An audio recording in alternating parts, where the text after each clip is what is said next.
In a year where the world was often a little bit chaotic and shit in both expected and unexpected ways, at least we carried on enjoying lots of great music. So much music comes out in one year that I always find it a little bit hard to compare different years of music overall.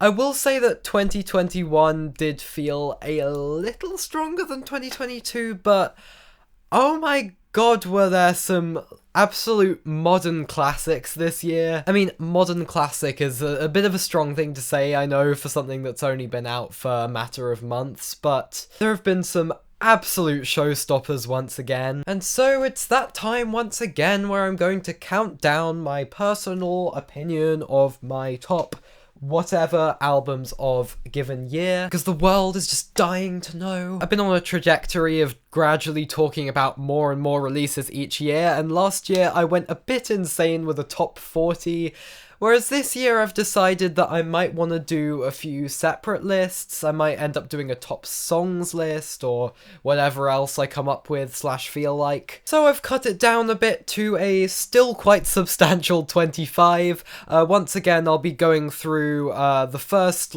10 or so, a bit more quick fire, and then eventually going into slightly greater depth as we go towards the top and things get truly spectacular. So first, obviously yes, this is all just based on my personal opinion and not overall critical reception or whatever. It's YouTube you're on, so your favourite album of this year may be something that I just haven't got around to listening to. Otherwise, it may have just not quite made this list for me, so here are a great big random smattering of albums that didn't quite make my personal top 25, but are still absolutely worth your time. Notably, you may be shocked, and I am definitely shocked myself, that Kendrick Lamar's new album didn't quite make the main list in the end. And I've immediately taken a very strong liking to Little Simz' new album, and it may have made the list if I'd had the time to give it more than one listen since it's come out so recently. And slightly embarrassingly, I may literally have simply listened to something, enjoyed it a lot, and then forgotten about it. It's not impossible. I'd also like to quickly say rest in peace to Vangelis, Klaus Schulze, Mimi Parker, Angelo Badalamenti, Manuel Gutsching, and all the other great artists we sadly lost this year. And I guess this is also a Christmas video, so jingle bells and that. But now I present to you my top 25 albums of 2022. No dance this time, sorry. I'll give you a little twirl. Coming in at the hotly contested number 25 spot, I actually have a bit of an underrated one, which is Shy Girl's debut album, Nymph. Shy Girl being a British rapper and singer hailing from the deconstructed club scene. I'm frankly a little bit shocked at how good a time I had with this record and how much I've come back for more.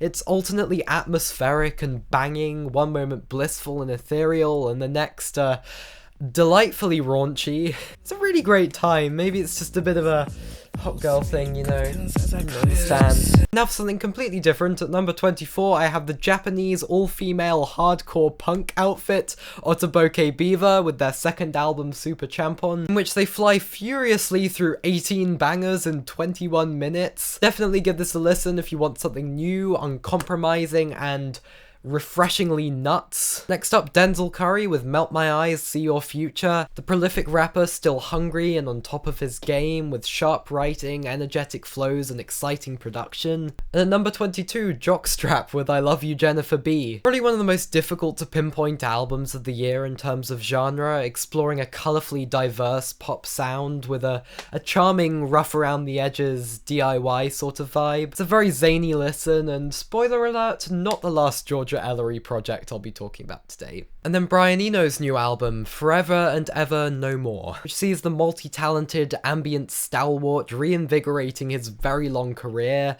with more of a vocal-led experience. These deep, rich, gorgeous soundscapes completely envelop the listener. But for me, the lyrics on this album also had a really surprisingly powerful emotional resonance, helping to build these abstract but extremely vivid images in your head. And only a taper in quality in the back half of the album stopped this from being much higher up the list, because some of these pieces just absolutely floored me on first listen. And if nothing else, please listen to the track There Were Bells. It's indescribably beautiful, and it feels like it achieves something that I've been trying to reach in my own music for years better than I probably ever could. And actually perhaps has my favourite lyrics of any individual track released this year. And at number 20, the new Comet Is Coming album, Hyperdimensional Expansion Beam. Probably the tightest distillation of their hard-hitting, danceable, psychedelic electronic jazz sound. It often somehow manages to strike a balance between weird and dense and accessible and fun, never becoming too self-serious despite their completely over-the-top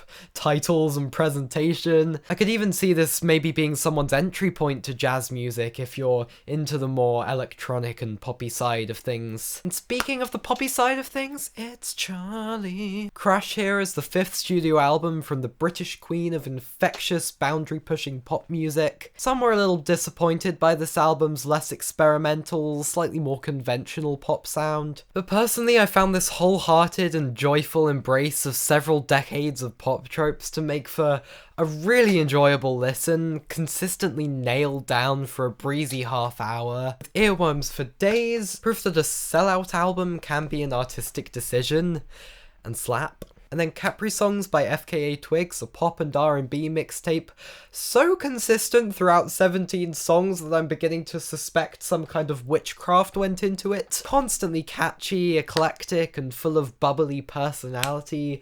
Just an easygoing joy. And at number 17, the new LP from Death's dynamic shroud, Dark Life. A move from more of a vaporwave adjacent sound toward ultra maximalist, dizzyingly futuristic pop. If I'll Try Living Like This was like being on LSD in the city at night, tracks on Dark Life are a near-death overdose on a spaceship. Not every track is a hit, but this feels like one of those invigoratingly bizarre records where you just go, what the hell was that? And then they keep on coming back for more. And at number 16, the new Wise Blood record, In the Darkness Hearts Aglow, where she continues to prove herself as an enchanting singer-songwriter, weaving these rich tapestries of sound around her voice, which is, for lack of a better word, angelic. Something has always felt very soulful, very classic about her. And maybe 2019's superb Titanic Rising still has the edge for me, but moments here seem to hint that she could continue to blossom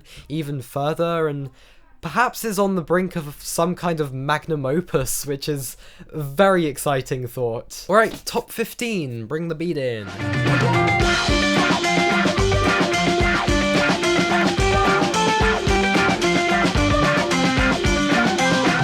I spoke about this release in a recent video, but Ice Death Etc. is my favourite King Gizzard release of 2022. Yes, there were 4 or 5 depending on how you look at it, all of which I think were worth your time, but this one just came out on top for me. A roller coaster ride through surreal fantasy lands, and a quintessential showcase of their unique quirks and what they can achieve when they let their seemingly limitless creativity run wild. It's a little uncompromising, so if you're completely new to the band, then I'd probably recommend listening to their also great album Changes from this year, but this gives you basically everything you want as a diehard Gizhead.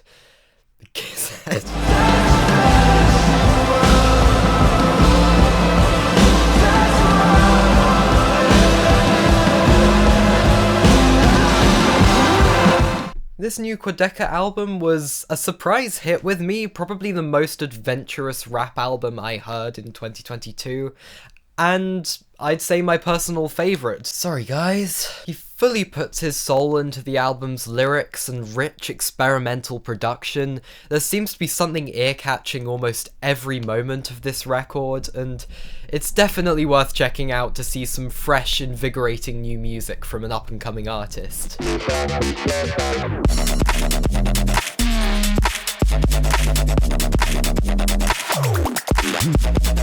And then this new Tipper record was a super quick, super addictive 30-minute glitch hop experience. Just flies all over the place like an extraterrestrial bouncy ball, with this absolutely amped up 3D brain-melting production. Easily one of the most awesome sounding electronic albums of the year. It's been so long since I had a soul. What a front was the color.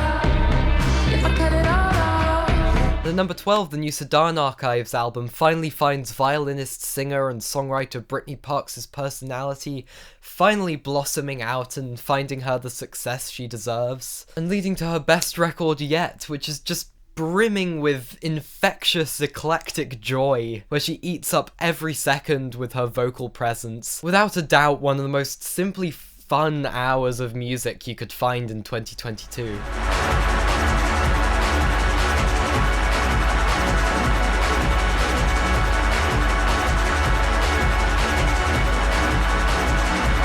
And another welcome surprise at number 11, probably my favourite album yet from UK electronic artist Daniel Avery. It's expansive, often seriously hard-hitting and intense, but also utterly beautiful and enveloping. Many of these tracks move in a more drum and bass oriented direction, building these great, almost cacophonous walls of sound that are somehow still all beautifully balanced with a great sense of vast open space to them. It's a real deep listening album experience.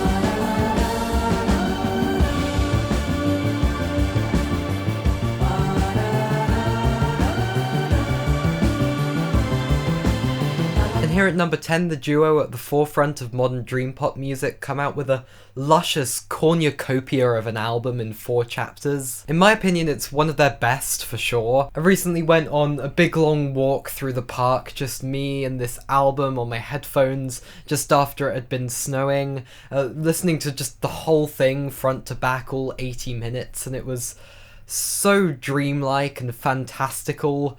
I feel like to me this album is like watching a sunset over some fairy tale land from a palace of white and gold. It's a great example of how music can so amazingly evoke a really specific type of imagery and aesthetic in your mind, set a scene in your head. Gorgeous, gorgeous record. So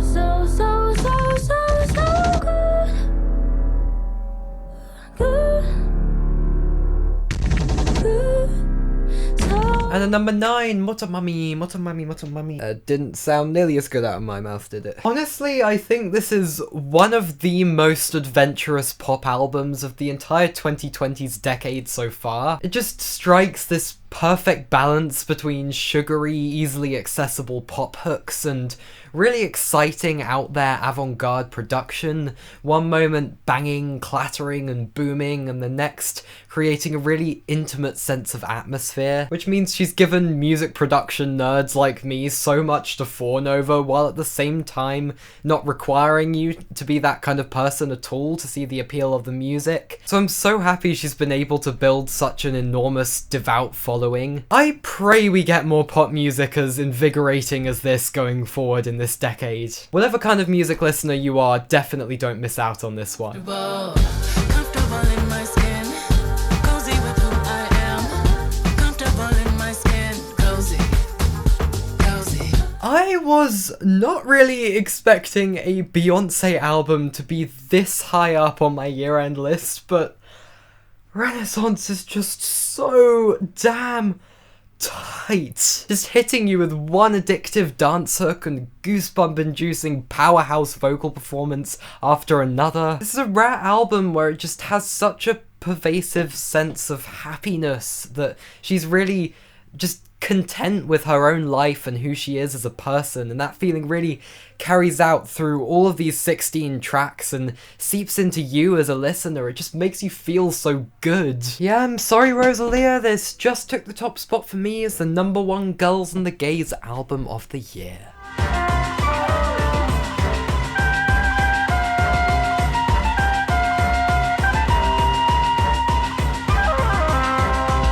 Björk really just has to be one of my absolute favourite artists of all time, with her singular ability to realise each of her albums as its own spectacular, fantastical world, building these great big swells of emotion and complex feeling. I think it's quite telling about her idiosyncratic artistry that this far into her career she's come out with easily one of her strangest, hardest hitting and densest albums to date. She's probably one of the only artists who could say she was making a mushroom album without anyone batting an eyelid.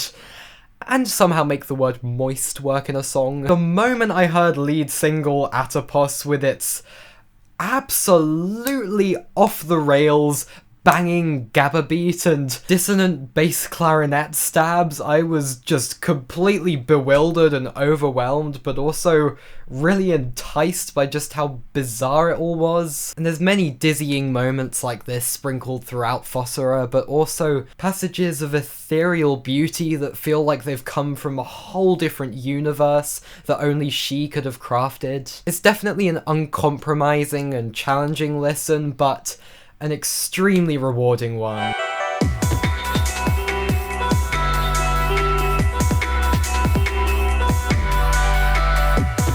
Unless you're well versed in a particular niche internet music circle, the name Vale-Smith is probably unfamiliar to you. But for the uninitiated, he's a fellow YouTuber slash electronic musician, and in my opinion, an insanely underappreciated artist. And by bringing out a new record right on the cusp of the beginning of 2022, he's just managed to make my list with his best work to date. The aptly titled Coruscate is a wildly creative, hyper-detailed yet light and breezy 45-minute listen, which is just filled to the brim with this infectious, effervescent joy and a sense of buoyancy. It's kind of mind-blowing to me that this guy's probably making music on a very similar setup to the one I make mine on, and yet somehow has been able to create such a sense of kaleidoscopic awe that I expect out of an artist or band 10 times his stature. If you're even remotely interested in electronic music, I compel you to at least give this album a try and show the guy the love he deserves.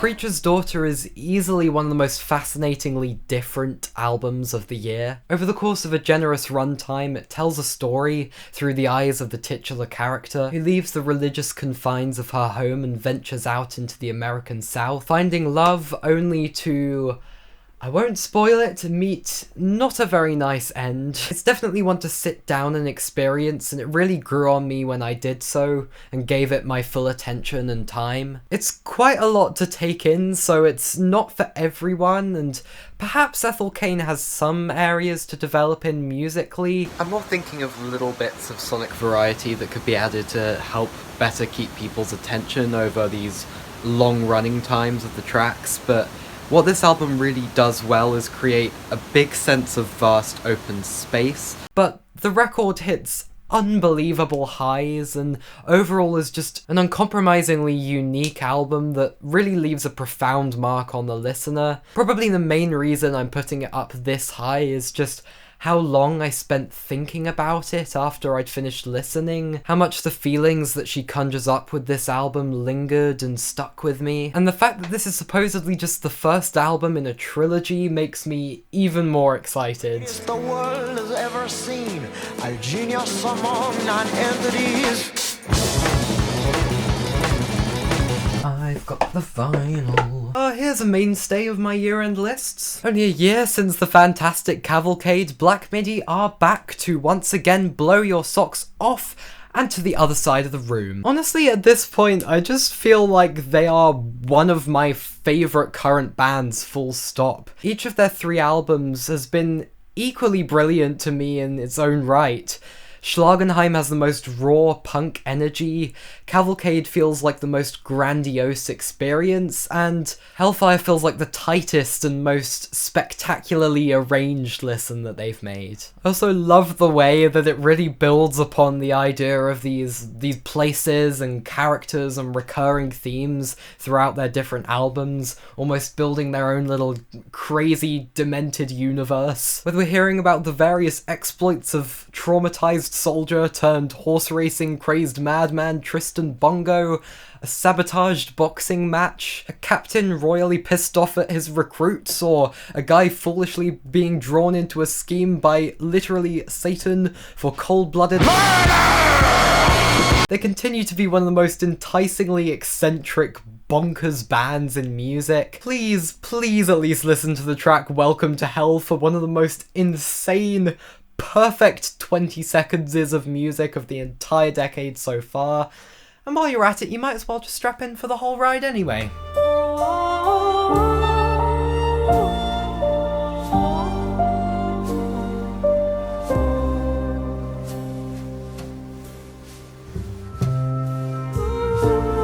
And here's another record that probably only one specific other reviewer who you most likely already watch has on their year-end list. The Norwegian producer turned multi-talented composer Rumpistol has come out with probably my favourite album of his entire multi-decade career. Simply one of the loveliest, most spellbinding fusions of classical music, jazz and subtle electronica in recent music history. The chords just flow into each other like water, and I find myself getting like full body goosebumps from like basically every track on the album. It's intriguing and complex in terms of its music theory, but it's also a completely easygoing listen. Oop, not talking about that anymore. Like, I could just as well put on in the background at any point of my day as give it my full undivided attention and have an equally rewarding experience. I really do feel like this is going to have an incredible longevity as a part of my life. I'm just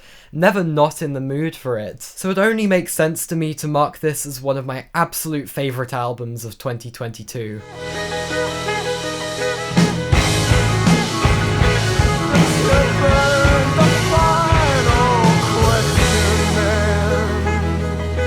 It's the big obvious one. When I was talking about modern classics earlier, this is the main one I had in mind. In what were relatively their very early days as a band, Black Country New Road somehow found a way to create rock songs that are like mini Baroque symphonies. The arrangements of this album are just stunning. There's moments of jaw-dropping beauty around every corner. These guttural emotions just hit you like a ton of bricks. Even if the lyrics are decidedly strange and a little indecipherable, they still manage to strike a chord with you, and helps to create an odd sense of humour that doesn't undercut the serious emotions that the album's trying to convey, only enhances them and makes the whole thing feel very human. It's extremely sad to me that the band won't continue to develop in this configuration, but if this is Isaac Wood's final message to the world, I can hardly imagine a better one. And here we are. It may surprise you, it may not, but my favourite album of 2022 is... On the paper she dries, have been listening to the frogs joke, listening to the fire smoke, I can never tell. Dragon New Warm Mountain I Believe in You makes quite a first impression as an album title, but once you listen to the album it's attached to, it starts to feel strangely fitting. This album to me is like sitting round a fire all night telling stories. It's probably one of the most easygoing double albums I've ever heard, with its cozy, enveloping, bucolic warmth. It's sharply poetic, emotionally resonant, humorous. It flits dramatically between sounds, genres, and even recording quality. There's country-adjacent numbers and folk rock that could have been pulled straight out of the 1960s that somehow managed to click and make sense next to experimental, multi-layered indie rock songs, giving the album a sense of exploratory joy without sacrificing its unity and cohesion as one single experience. I know this is a cliched thing to say, but Adrian Lenker really is a gifted songwriter, and a singer whose emotions just radiate from every nook and cranny of her voice. It's an unusual listen that's not really like anything I've heard before, but the album here that really feels like it's most implemented itself as a part of my life, and the one that I've developed the strongest personal attachment to. It's fantastic. And with that being said, those are my 25 favourite albums of 2022. I actually managed to more or less do it on time this year. I know a lot of people have been putting theirs out all throughout December, but personally I do think that is just a little too early, since the flow of great music never really seems to stop at any point of the year, and you might miss out on something you love. And yeah, I say this in every single year-end list I make, but literally take one look at the music scene these days and you'll immediately see that all of these weird, cynical claims about creativity somehow having died or slowed down are just objectively not true. I think people have a tendency to develop attachments to certain pieces of music and then at a certain point begin to become less open-minded to things that are new. And while I think that's quite a natural process, I also really strongly urge anyone with a love of music to try and stay open-minded and on the pulse and at least give a go to some of these young artists who are pushing music in invigorating new directions. Because one of the greatest things about music is that there's still so much to explore, untapped possibilities. But philosophy aside, I do hope you've enjoyed today's video. I'd like to know which of my takes you agree with or disagree with, what your favourites were, and definitely what I've missed this year, because there's always a phase going into the new year where you're still catching up on all this great music. But for now, thank you for watching. See you next time.